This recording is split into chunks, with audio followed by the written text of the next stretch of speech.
Hello everyone! Welcome back to my channel Duggar News. I hope everyone is having a wonderful day. Before starting the video, please go ahead and hit the subscribe button and give this video a thumbs up. Josh, 35, was sentenced to 151 months in federal prison in May 2022 and has been serving his time at FCI Seagoville near Dallas, Texas. Josh's legal team filed an appeal to the guilty verdict and requested a new trial, though the federal appeals court upheld Josh's conviction. The U.S. Sun can exclusively reveal a mandate, which is an official order, has been issued in his case on October 5, 2023. The Court of Appeals defines a mandate. Upon issuance of the mandate, the jurisdiction of the Court of Appeals over the case terminates, and the district court acquires jurisdiction to implement the mandate. The appellate court notifies the lower court of the final decision. Josh's lawyer, Justin Gelfand, filed an appeal to overturn the conviction and have a new trial in October 2022. He argued that federal agents allegedly seized Josh's phone when he tried to contact his attorney during a raid at his car lot a year and a half before the arrest, as he spoke to the agents without counsel present. Gelfand and the prosecution's Joshua Handel faced off during an appeal hearing in Kansas City, Missouri on February 16. As the U.S. Sun previously reported, Josh's lawyer argued that federal agents allegedly seized his phone when he tried to contact his attorney during a raid at his car lot. Gelfand said in court, Duggar takes out his phone, physically puts it to his ear, for the purpose of contacting his legal counsel. Federal agents physically took the phone out of his hand and deprived him of the ability to communicate with his legal counsel. He was told he was free to go. No reasonable person in his shoes at that time would believe that. When the judge asked if Josh could have gone to another business to make a phone call, Gelfand replied, "This lot was accessible only by a highway with no sidewalk. It was in the middle of nowhere. There was nowhere to go. The vehicle he came in was searched. He had no access to it. The keys to the other vehicles in the car lot were in the office. He wouldn't be allowed to enter without an escort." Handel for the prosecution replied, "Mr. Duggar was not in custody at any point during the search of the used car lot. Mr. Duggar was repeatedly told he was not in custody and was free to leave. He said his wife was pregnant and expecting soon. He may have to leave in order to contact her. The agent said that's perfectly fine. Mr. Duggar did leave the scene at a time of his choosing and without being arrested.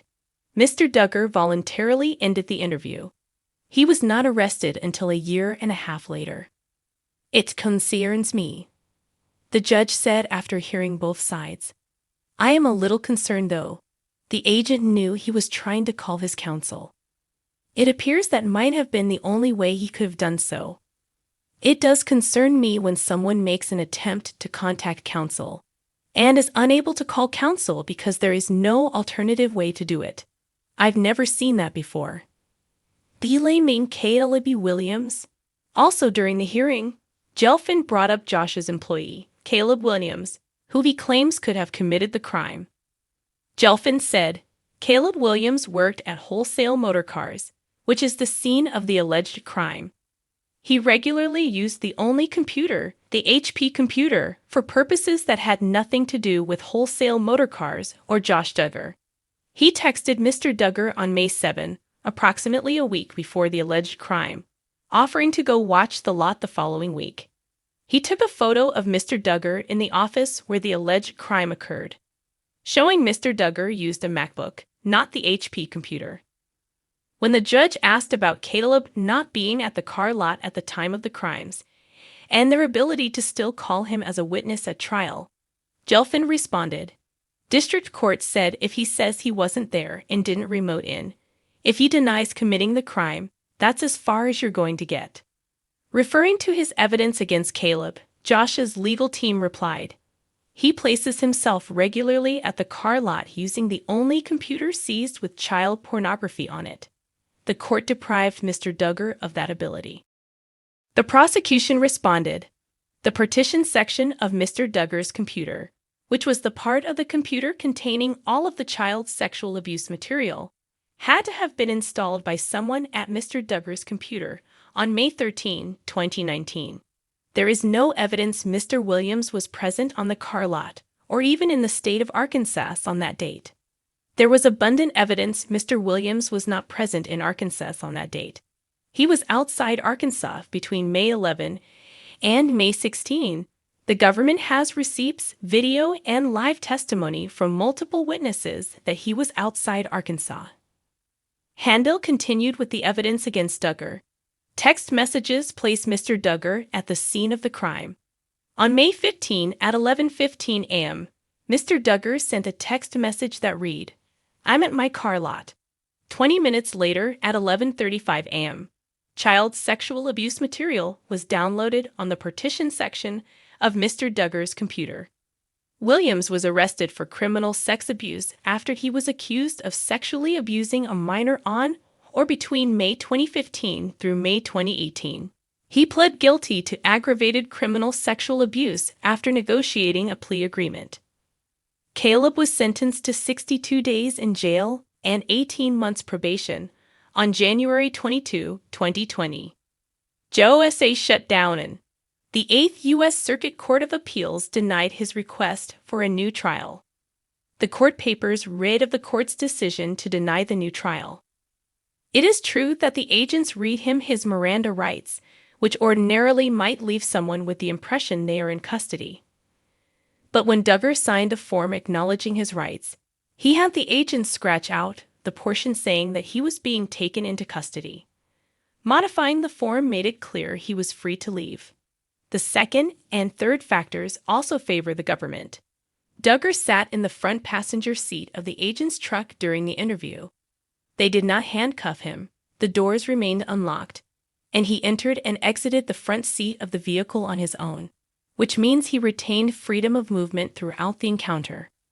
And although the agents initiated contact with Duggar, he still voluntarily acquiesced to the questioning. Indeed, he began the interview with a question of his own.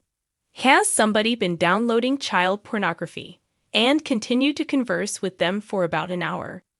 Finally, Duggar was not arrested at the termination of the questioning. To the contrary, he ended the interview on his own and then left the dealership, hardly an option available to someone in custody. The judgment ended. We accordingly affirm the judgment of the district court. Still fighting. But Josh's legal team didn't give up, as his lawyer filed for an extension of time within which he may file his petition for rehearing in this case, which was granted. In Gelfin's petition for rehearing, he claimed the district court prevented Duggar from introducing alternative perpetrator evidence, explaining at sidebar when Duggar sought to call a witness to the stand.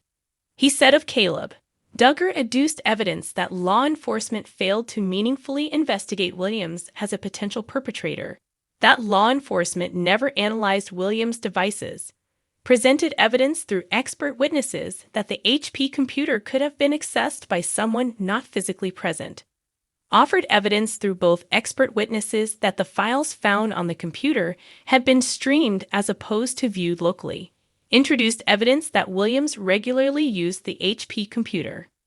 The filing also argued, when determining whether Duggar was in custody when he invoked his right to counsel, by attempting to call his lawyer while surrounded by federal agents who physically removed the phone from his hand, the panel decision incorrectly focuses solely on what transpired several minutes later and disregards what happened at the time Duggar invoked his right to counsel. Because a reasonable person in Duggar's position at the time he attempted to contact his lawyer would consider his freedom of movement restricted, consideration by the full court is necessary to secure and maintain uniformity of the court's decisions. Josh's legal tribunals. Duggar was arrested and charged with possessing and receiving child pornography in April 2021. The jury submitted a guilty verdict, and Josh was sentenced to 151 months in federal prison in May.